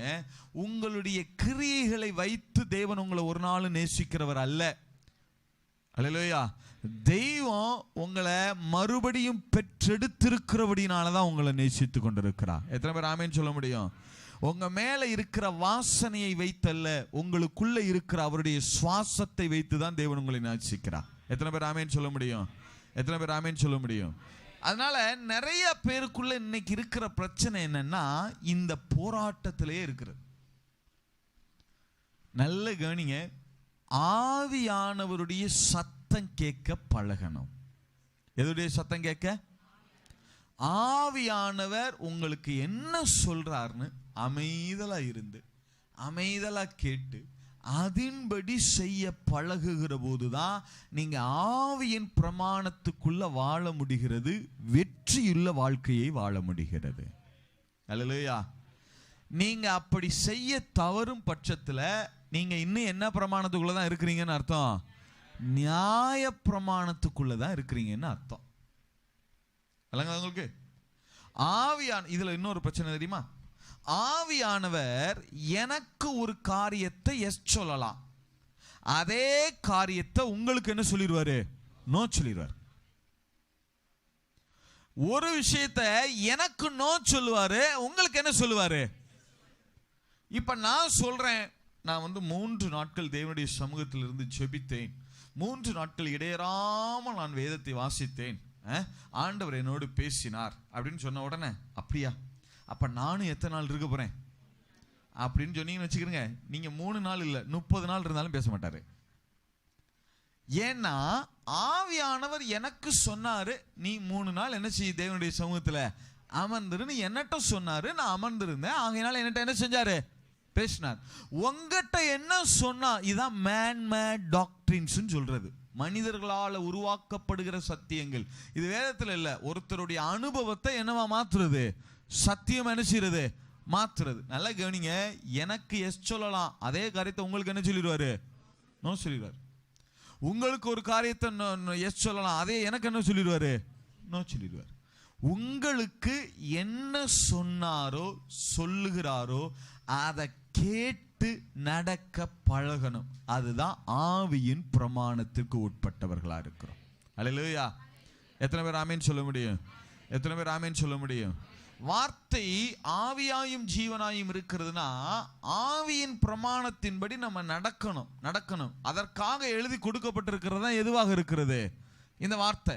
ஆவியானவர் எப்படி உங்களை லீட் பண்ணுவார்னா, நீங்க நிறைய வசனங்களை நிறைய படிக்கணும். எதை படிக்கணும்? வசனங்களை நிறைய படிக்கணும். வசனங்களை நிறைய படித்து படித்து படித்து இந்த வார்த்தைகள் உங்களுக்குள்ள இருக்கணும். உங்களுக்குள்ள இருக்கிற போதுதான் ஆவியானவரை குறித்து வேதம் சொல்லுது, ஆவியானவர் சகல சத்தியங்களையும் உங்களுக்கு என்ன செய்வாரா, நினைப்பூட்டுவார். சொல்லுங்க, என்ன செய்வாரா? ஆவியானுடைய வேலையே நினைப்பூட்டுகிற வேலை. அப்ப இந்த ஆவியின் வார்த்தை உங்களுக்குள்ள இருந்தாதான் அதை என்னவே செய்ய முடியும்.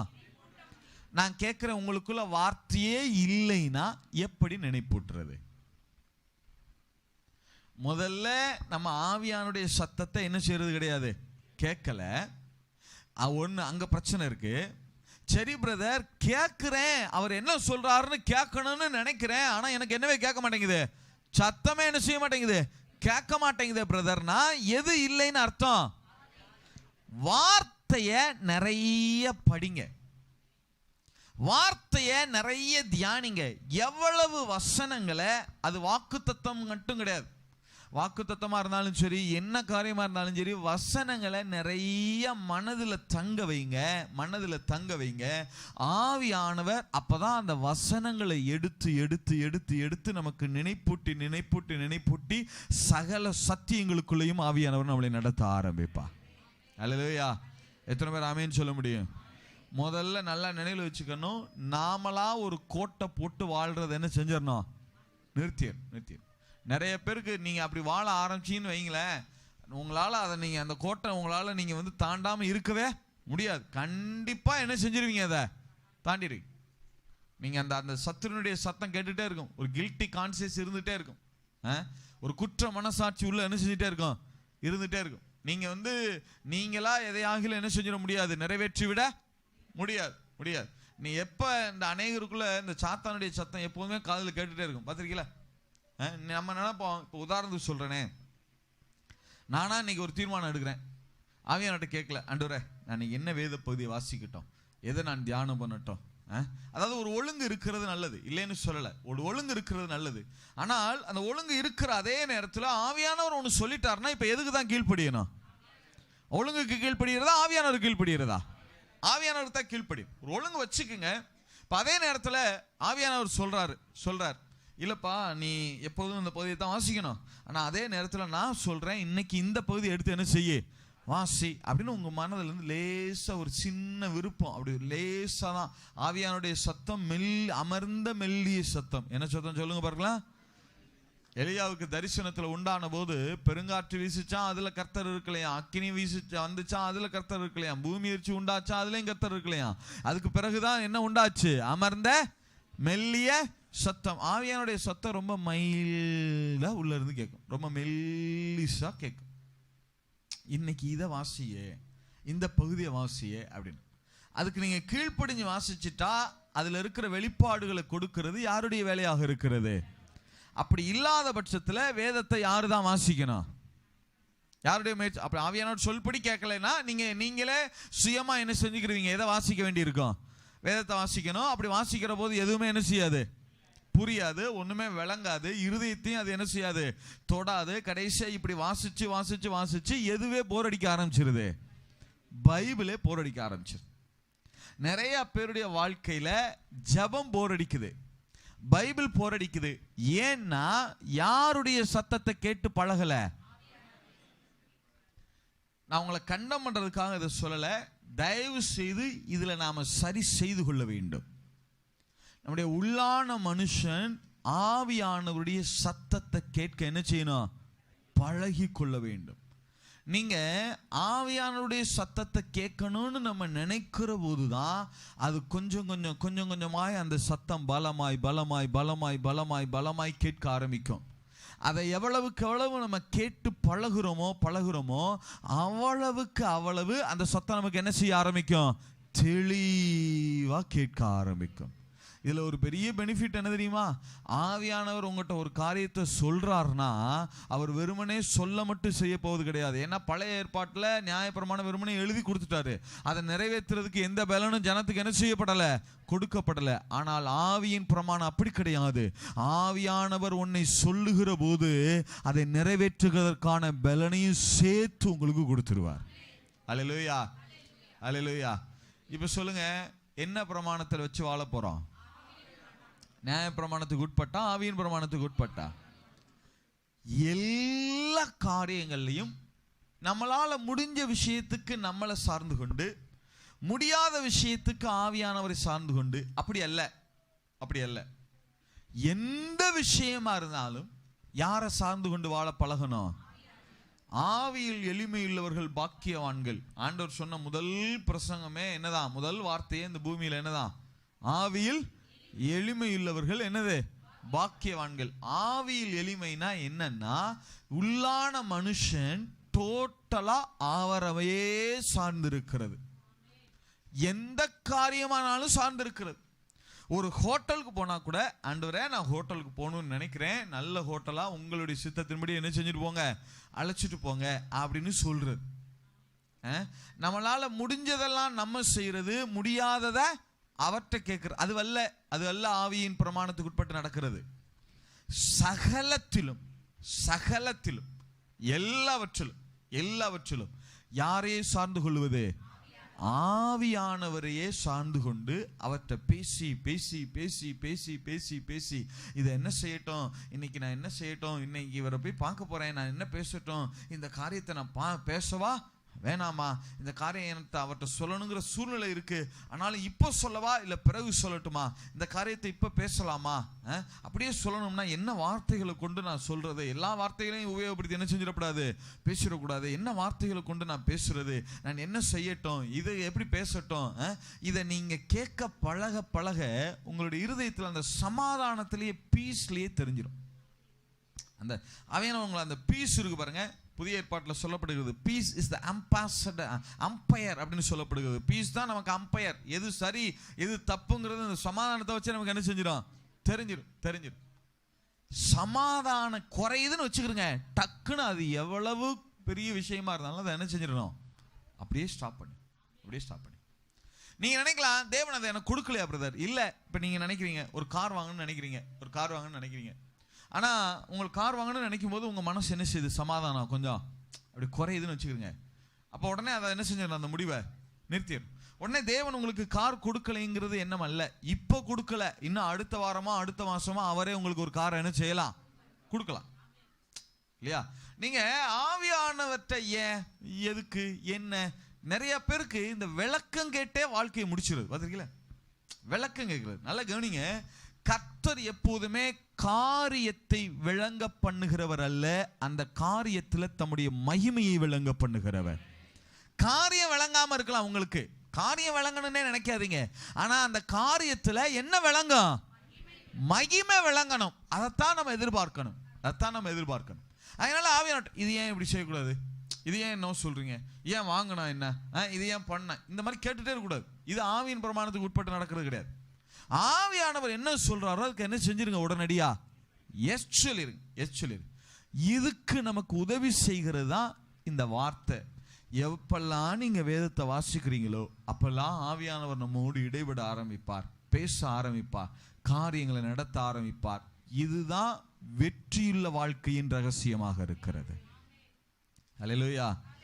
ஒரு உள்ளான மனுஷன் எப்ப செழித்து வளருவான், ஆவி மனுஷன் எப்ப செழித்து வளருவான்னா இந்த சமயத்துல தான். இப்படி ஆவியானவருடைய பேச்சை கேட்டு கேட்டு கேட்டு கேட்டு கேட்டு கேட்டு அதுல எவ்வளவு பெரிய பிளஸ்ஸிங் இருந்தாலும் சரி பிரதர், எவ்வளவு பெரிய ஆதாயம் இருந்தாலும் சரி, ஆவியானவர் சொல்றத மீறி ஒரு வார்த்தை என்ன செய்யாதீங்க.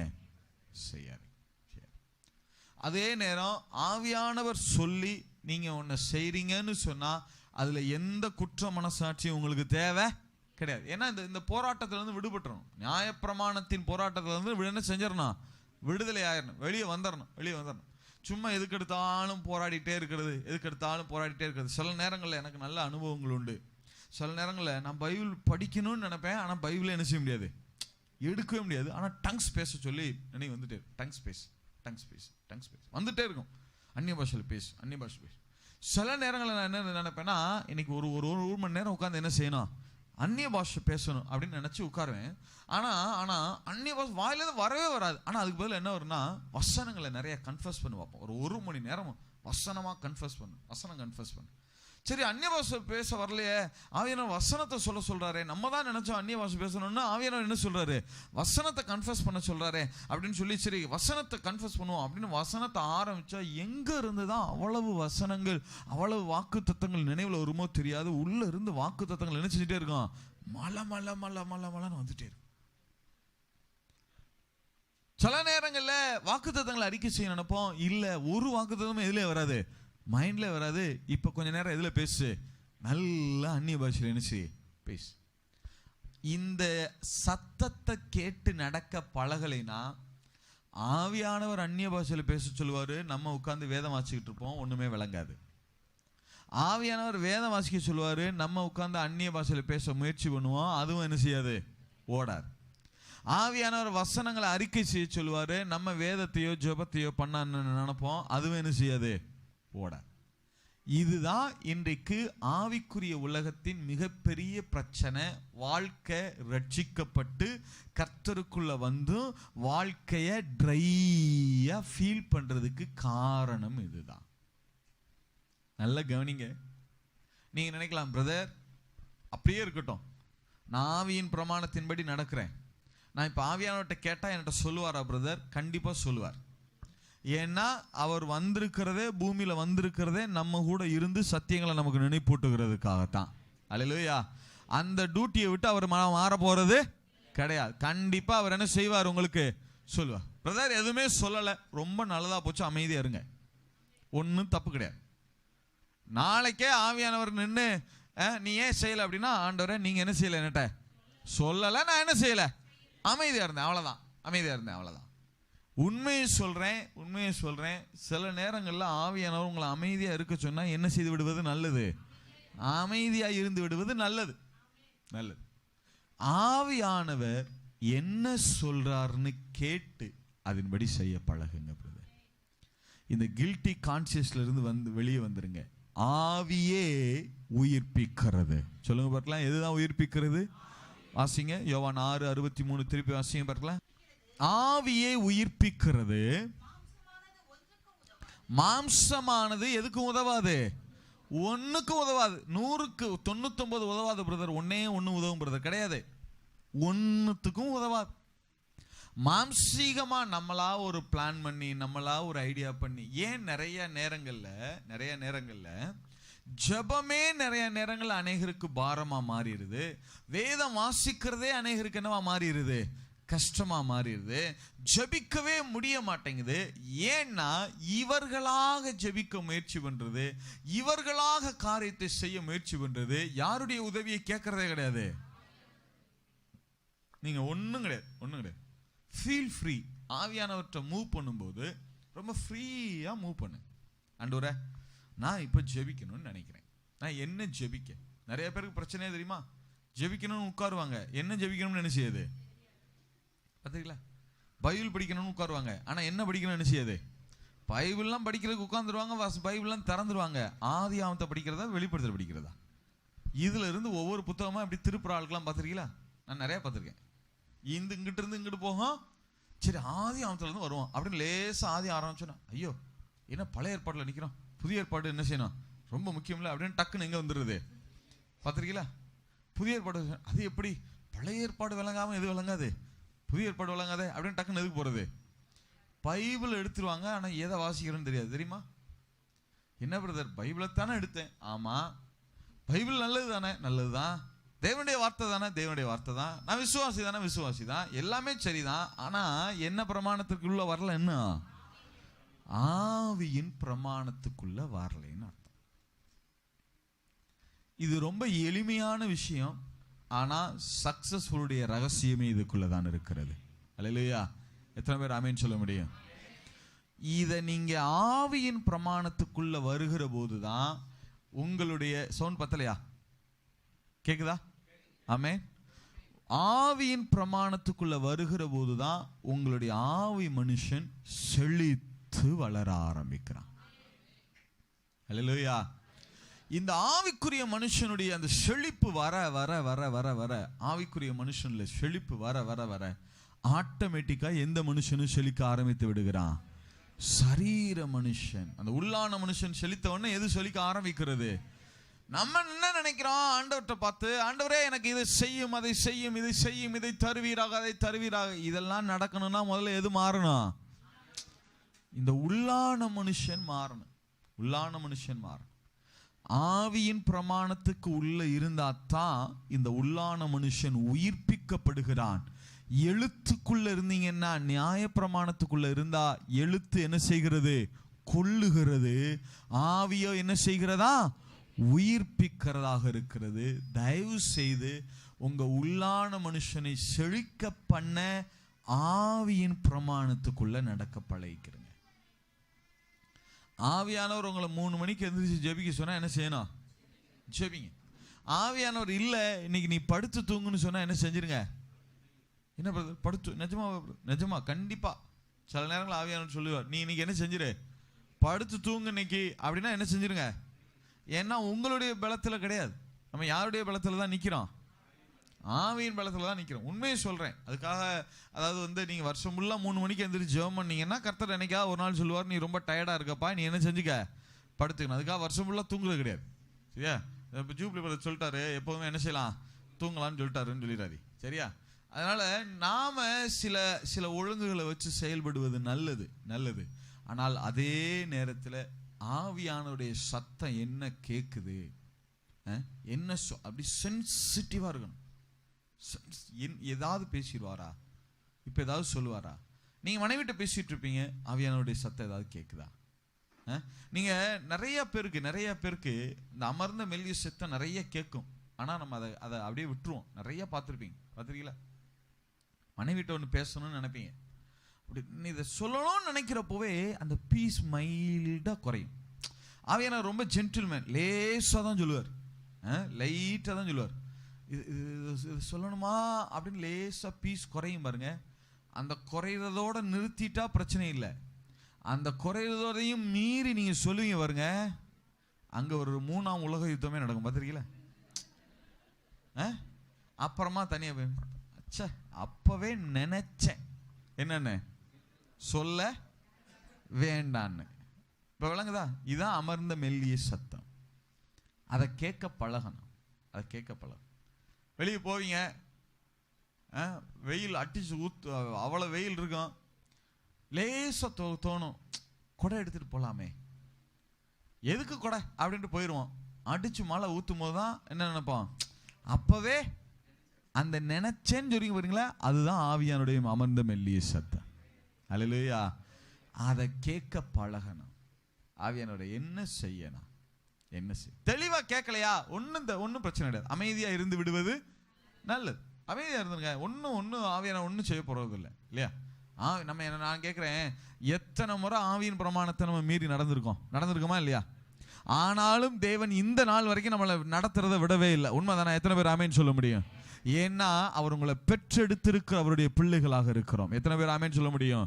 நான் ஆவியினாலே மறுபடியும் என்ன செய்திருக்கிறோம், பிறந்திருக்கிறோம். நீங்க எத்தனை தடவை விழுந்தாலும் அவருடைய புள்ள தான், அதுல மாற்றம் கிடையாது, இல்லையா? உங்க பிள்ளை ஏதாவது ஒரு தவறு செஞ்சுட்டான்னு உடனே ஓடி போய் பக்கத்து வீட்டு போயிருமே வராதீங்க அப்படின்னு சொல்ல போறீங்க? என்ன தவறு செஞ்சாலும் என்னதான் பிள்ளை, பிள்ளைதான். என்ன அந்த தவறு செய்கிற போது அந்த தவறுடைய விளைவை நம்ம என்ன செய்ய வேண்டி இருக்கிறது, அனுபவிக்க வேண்டி இருக்கிறது. அதனால தயவு செய்து ஆவியானவருடைய அமர்ந்த மெல்லிய சத்தத்தை கேட்க பழகுங்க பிரதர். நீங்க இதை தவிர இதுதாங்க ஆவிக்குரிய வாழ்க்கையே. இதுதான் சுருக்கமா சொல்லிட்டேன், அவ்வளவுதான். இதான் ஆவிக்குரிய வாழ்க்கை. வேற என்ன நினைக்கிறீங்க? எதுக்கு பைபிள், எதுக்கு இத்தனை பிரசங்கம், எதுக்கு இத்தனை ஆராதனை, எதுக்கு நினைக்கிறீங்க? நம்முடைய உள்ளான மனுஷனை யாரோட கனெக்ட் பண்றதுக்கு தான், ஆவியானவரோடு கனெக்ட் பண்ணி அவர் சத்தத்தை கேட்க வைக்கிறதா, அதுக்கு கேட்க பழக்கிறதா இந்த ஆராதனை முறைமைகள். இது எல்லாமே இதுக்கு தான், வேற ஒண்ணுமே கிடையாது. இதுதான் ஆவிக்குரிய வாழ்க்கை. ஆவிக்குரிய வாழ்க்கைங்கிறது இதுதான். பழைய ஏற்பாட்டில் நியாயப்பிரமாணத்து புத்தகத்தை எழுதி கொடுத்து இதை பண்ணாரு. ஒருத்தனால என்ன செய்ய முடியலன்னா பரவாயில்ல, இந்த பலிகளை செலுத்தி என்ன செஞ்சுக்க, அதுல இருந்து அந்த தண்டனை இருந்து என்ன செஞ்சுக்க, தப்பு வச்சுக்க அப்படின்னு அது ஒரு சிஸ்டம் கொடுத்தார். புதிய ஏற்பாட்டில் அப்படி கிடையாது. உன்னுடைய எல்லா குறைவுகளுக்கும் முன்கூட்டியே நான் என்ன செய்கிறேன், சிலுவையில பலியாகிறேன்னு பலியாகிட்டு இப்ப அந்த பிரமாணங்களை நிறைவேற்றுவதற்கு யாரை நமக்கு துணையா கொடுத்திருக்கிறாரு? ஆவியானவர் என்ன செய்திருக்கிறாரு? துணையா கொடுத்திருக்கிறார். அவருடைய பலத்தினால நான் அவைகளை என்ன செய்ய போகிறோம், நிறைவேற்ற போகிறோம். ரோமர் 8:4 வாசிங்க பார்க்கலாம். 8:4 வாசிங்க பார்க்கலாம். மாம்சத்தின்படி நடவாமல் ஆவியின்படி நடக்கிற நம்மிடத்தில் நியாய பிரமாணத்தின் நீதி. அப்ப நியாய பிரமாணம்னா இல்லையா என்ன பிரதர்? அப்ப பொய் சொல்லாதிருப்பாயாக, விபச்சாரம் செய்யாதிருப்பாயாக, அந்த பிரமாணம்லாம் இல்லையா பிரதர் அப்படின்னா, நல்லா கவனிங்க. ஆவியானவர் நமக்கு கொடுக்கப்பட்டிருக்கிறதே எதுக்குன்னா, ஆவியானவருடைய பலத்தினால இந்த காரியங்களை எல்லாம், இந்த பிரமாணங்களை எல்லாம் நம்ம நிறைவேற்றி முடிப்போமா? அல்லேலூயா. எத்தனை பேருக்கு நான் சொல்றது விளங்குது? விளங்குறவங்க ஆமென் சொல்லுங்க பார்க்கலாம். ஆவியானவர் நமக்கு கொடுக்கப்பட்டிருக்கிறதே எந்த நீதி நம்ம நிறைவேறுவதற்காக? நியாய பிரமாணத்தை முழுசும் நீங்க கடைபிடிக்க ஆரம்பிச்சிருவீங்க. பொய் சொல்லாம இருக்க ஆரம்பிச்சிருவீங்க, விபச்சாரம் செய்யாம இருக்க ஆரம்பிச்சிருவீங்க, காரியங்களை சரியா செய்ய ஆரம்பிச்சிருவீங்க. எல்லாமே யாரால கைகூடி வர ஆரம்பிக்கிறது? ஆவியானவருடைய பலத்தினாலே கைகூடி வருகிறது. நியாய பிரமாணத்தின் நீதி நம்மில் என்ன செய்ய ஆரம்பிக்கிறது? நிறைவேற ஆரம்பிக்கிறது. எத்தனை பேர் ஆமென் சொல்ல முடியும்? இன்றைக்கு ஒரு தீர்மானம் எடுங்க. நீங்களா காரியம், அது உங்களுடைய உலக வாழ்க்கையா இருந்தாலும் சரி, குடும்ப வாழ்க்கையா இருந்தாலும் சரி, படிப்பா இருந்தாலும் சரி, ஊழியமா இருந்தாலும் சரி, சபைக்கு அடுத்த காரியமா இருந்தாலும் சரி, எந்த காரியமா இருந்தாலும் சரி, நாம கோடு போட்டு வாழ்றத நிறுத்திட்டு யாருடைய சொல் கேட்டு வாழ பழகணும். அதுல என்ன விதமான உங்களுக்கு ஆதாயம் கிடைச்சாலும் சரி, ஆவியானவர் சொல்ல மீறி ஒரு வார்த்தை என்ன செய்யாதீங்க, செய்யாது. அப்படி ஆவியானுடைய சத்தம் கேட்காம அநேகர் பாடுபடுறாங்க. ஆனால் அதே நேரத்தில் உங்களுக்கு ஒரு நல்ல செய்தி, நீங்க கேட்பதற்கு ஆயத்தமா இருந்தால் இந்த வேளையில உங்களை நடத்துகிறதற்கு ஆவியானவர் ஆயத்தமாக இருக்கிறார். அல்லேலூயா. ஐயோ, இத்தனை நாள் நான் கேட்காம விட்டனே பிரதர், இப்படி சரியா செய்யாம விட்டு நிறைய காரியங்கள் லாஸ் ஆயிருக்கே. பழச விட்டுருங்க. தேவன் கடந்த காலங்கள் என்ன செய்கிறவர் அல்ல, பார்க்கிறவர், நினைக்கிறவர் அல்ல. இனி வருகிற நாட்கள்ல ஆவியானவருடைய சத்தத்தை கேட்க பழகுங்க. நிச்சயமாய் ஆவியானவர் உங்களை நடத்த ஆரம்பிப்பார். எத்தனை பேர் ஆமேன்னு சொல்ல முடியும்? எத்தனை பேர் ஆமேன்னு சொல்ல முடியும்? எப்போதுமே முடிவுகளை, நேற்றைக்கு பார்த்தோம் இல்லையா, தலைமைத்துவத்துல முடிவுகளை டக்கு டக்குன்னு சொல்லாதீங்க. ஒரு காரியம்னா கொஞ்சம் டேக் டைம். ஆவியானவர் உங்களை லீட் பண்றதுக்கு அது ஒரு ஒரு ஒரு ஒரு ஒரு ஒரு உங்களால அது சரிதான். நீங்க சொல்ல போற பதில் சரிதான். இப்போ ஒன்று கேட்குறாங்க, அதை செய்யலாமா அப்படின்னு கேட்குறாங்க. நீங்க உடனே செய்யுங்க அப்படின்னு சொல்லிடக்கூடாது. கொஞ்சம் டைம் எடுத்து கொஞ்சம் பொறுங்க, நான் சொல்றேன். ஏன்னா அந்த டைம் எடுக்கிறீங்க பாருங்க, அந்த டயத்தில் ஆவியானவர் உங்களை லீட் பண்ண ஆரம்பித்து விடுவா. அல்லேலூயா. உடனே சொல்லாதீங்க. சரியா? கொஞ்சம் டைம் எடுத்து, எந்த விஷயத்திலும், உங்களுடைய பர்சனல் லைஃப் என்ன விஷயத்திலும். அதுக்காக ரொம்ப எமர்ஜென்சியில் பிரதர் இன்னைக்கு கரண்ட் பில் கட்டலாம், ஃபீஸ் பிடிக்கிறவான், போய் கட்டவா வேணாமா, இருங்க யோசிச்சு சொல்கிறேன்னு சொல்லக்கூடாது. அதில் ஞானமாக நடக்கணும். சரியா? அதை சொல்லலை. மற்ற விஷயங்களில் ஏதாவது ஒன்றுனா நீங்கள் என்ன செய்யணும், கொஞ்சம் டைம் எடுங்க. கொஞ்சம் யோசிச்சு சொல்கிறேன். பிள்ளைக்கு இந்த கோர்ஸ் சேர்க்கலாம்னு சொல்கிறாங்க, என்ன செய்ய, உடனே சேர்த்துரு, பிள்ளை தானே, இல்லை, ஒரு நாள் பொறு, நான் சொல்கிறேன். கொஞ்சம் ஜெபம் பண்ணுவோம், ஆவியானவர் என்ன சொல்றாரு கேட்போம். இந்த காலேஜுக்கு சரி, ஒரு 1 day 2 day ஆகட்டும், கேட்போம். ஒரு காரியம் டக்குன்னு கைக்கு வருதுங்கிறதுக்காக உடனே என்ன செஞ்சிடாதீங்க, முடிவு எடுத்துறாங்க. அப்படி நீங்க அந்த முடிவு எடுக்காம எல்லாம் முடிஞ்சிடும், எல்லாம் கைவிட்டு போயிடும். ஒன்றும் கைவிட எல்லாம் போகாது. தேவனை மீறி உங்களை விட்டு ஒன்றும் என்ன செய்ய போறது கிடையாது, போறது கிடையாது. தேவனை மீறி சத்துருவால உங்க வீட்டில் இருக்கிற ஒரு கோழி குஞ்சுக்கு கூட எந்த காரியத்தையும் செய்ய முடியாது. அல்லேலூயா. அப்ப கொஞ்சம் டேக் டைம். எப்போதுமே ஒரு முடிவை அது உங்களுக்கு தெரிந்த ஆன்சரா இருக்கலாம். நீங்க இதைத்தான் சொல்ல போறீங்கன்றது உங்க மைண்ட்ல இருக்கும், இதைத்தான் சொல்லணும்னு தீர்மானமே எடுத்திருப்பீங்க. இதனால டக்குன்னு சடனா சொல்லாம கொஞ்சம் பொறுத்து ஒரு ஃபியூ மினிட்ஸ் கூட டைம் எடுங்க. ஒரு கொஞ்சம் நேரம் இருங்க, ஒரு 5 நிமிஷம் 10 நிமிஷம் கழிச்சு நான் சொல்றேன், சொல்லுங்க, டைம் எடுங்க. அந்த டைம் தான் உங்களை என்ன செய்யும், ஆவியானவர். அப்பதான் அவருக்கு நீங்க கொடுக்கிற கனம் அது. அப்பதான் அவர் உங்களோட அந்த சத்தம் உங்களுடைய காதில் என்ன செய்ய ஆரம்பிக்கும், கேட்கும். இந்த தலைமைத்துவத்தில் எங்களுக்கு என்ன பயிற்சி கொடுப்பாங்கன்னா, ஒரு சில லீடர்ஸ், இப்போ ஒரு பாஸ்டர் உங்கள்கிட்ட ஒரு காரியம் சொல்றாருன்னா அதை நீங்க போய் சொல்லும்போது ரொம்ப பக்குவமா சொல்லணும். பக்குவமா என்ன செய்யணும், சொல்லணும். இப்போ பாஸ்டர் ஒரு விசுவாசி உங்க கேட்குறாங்க, இன்னைக்கு பாஸ்டர் வருவாங்களா அப்படின்னு. பாஸ்டருக்கு ரொம்ப முக்கியமான வேலை இருக்கு. நம்ம பாஸ்டர் உங்கள்கிட்ட சொல்லுவாங்க, எனக்கு கொஞ்சம் முக்கியமான வேலை இருக்கு, இன்னொரு நாள் போமா அப்படின்னு கேட்பாங்க. நீங்க உடனே போய் பாஸ்டருக்கு ரொம்ப பிஸியா, அதெல்லாம் வரமாட்டாரா? இல்லை பிரதர், பாஸ்டர் கொஞ்சம் சிரமப்படுறாங்க, அவங்களுக்கு வரணும்னு தான் நினைவு இருந்தாலும் என்ன இருக்கு, கொஞ்சம் ஒர்க் இருக்கு பிரதர், எப்படி பிரதர் செய்யலாம்? கொஞ்சம் பக்குவமா பேச பழகிக்கிறேன். பக்குவமா பேச என்ன செய்யணும், பழகிக்கணும். ஒரு இடத்துல நான் ஒரு ஊழியக்காரரை பார்க்கறதுக்காக நான் வெயிட் பண்றேன். ஆக்சுவலாக அவர் தான் என்னைய பார்க்கணும்னு சொன்னார். ஆக்சுவலாக அவர் என்னை பார்க்கணும்னு சொல்லியிருக்காரு. ரூம்ல இருங்க, நான் வந்துடுறேன் பிரதர்னாரு. சரி, நான் வெயிட் பண்றேன். அங்கிருந்து உதவி ஊழியக்கார பையன்கிட்ட, தம்பி நான் வெயிட் பண்றேன்னு சொல்லுப்பா. அவன் உடனே ஃபோன் பண்ணி, பாஸ்டர் ஜூப்ளி பிரதர் உங்களை பார்க்கணுமா, வாங்க. ஆக்சுவலா அவர் தான் சொன்னாரு, என்னைய பார்க்கணும்னு. யார் தான் சொன்னது? அவர் தான் சொன்னார். ஆனாலும் அதை சொல்றப்ப அவர்கிட்ட அப்படி சொல்லக்கூடாது. பிரதர் உங்களுக்காக என்ன செஞ்சுட்டு இருக்காங்க, வெயிட் பண்றாங்க. கொஞ்சம் அதெல்லாம் நாலேஜா பேசணும். நல்ல கவனிங்க. ஆவியானுடைய சத்தத்தை கேட்டு வாழ பழகிட்டேன்னு வச்சுக்கிறீங்க, உங்களால் அதை விடவே முடியாது. அல்லேலூயா. அந்த சக்சஸ் அதில் சில நேரங்களில் நம்ம என்ன செய்யலாம், அதில் தவறலாம். இல்லைன்னு சொல்லலை. ஒரு தடவை தவறிட்டீங்க அப்படின்னா உடனே ஆவியானவர் உங்களை விட்டு போயிடுவார். அப்படி கில்ட்டி கான்சியஸ்க்குள்ள போயிடாதீங்க. இல்லை, நிச்சயமா ஆவியானவர்கிட்ட சொல்லுங்க, ஆண்டவரே இந்த விஷயத்துல தவறிட்டேன், அடுத்த விஷயத்துல நான் தவறாம நடக்கிறதுக்கு நீங்க பலன் கொடுப்பீங்க ஆண்டவரே, நிச்சயமா நான் செய்து முடிப்பேன். அல்லேலூயா. எத்தனை பேர் ஆமீன் சொல்ல முடியும்? எத்தனை பேர் ஆமேன்னு சொல்ல முடியும்? ஆவியானவருடைய சத்தத்தை கேட்டு நடக்கிறதுக்கு உங்களுக்கு பெரிய துணை செய்யறது எதுதான்? வசனம் தான். அதனாலதான் வேதம் சொல்லுது, ஆவி உயிர்ப்பிக்கிறது, மாம்சம் ஒன்றுக்கு என்ன செய்யாது, உதவாது. ஆவி உயிர்ப்பிக்கிறது. ஆவியின்படி நடக்கிறதுக்கு நமக்கு ரொம்ப ஹெல்ப் பண்றது எதுவாக இருக்கிறது? இந்த வசனமாக இருக்கிறது. எத்தனை பேர் ஆமேன்னு சொல்ல முடியும்?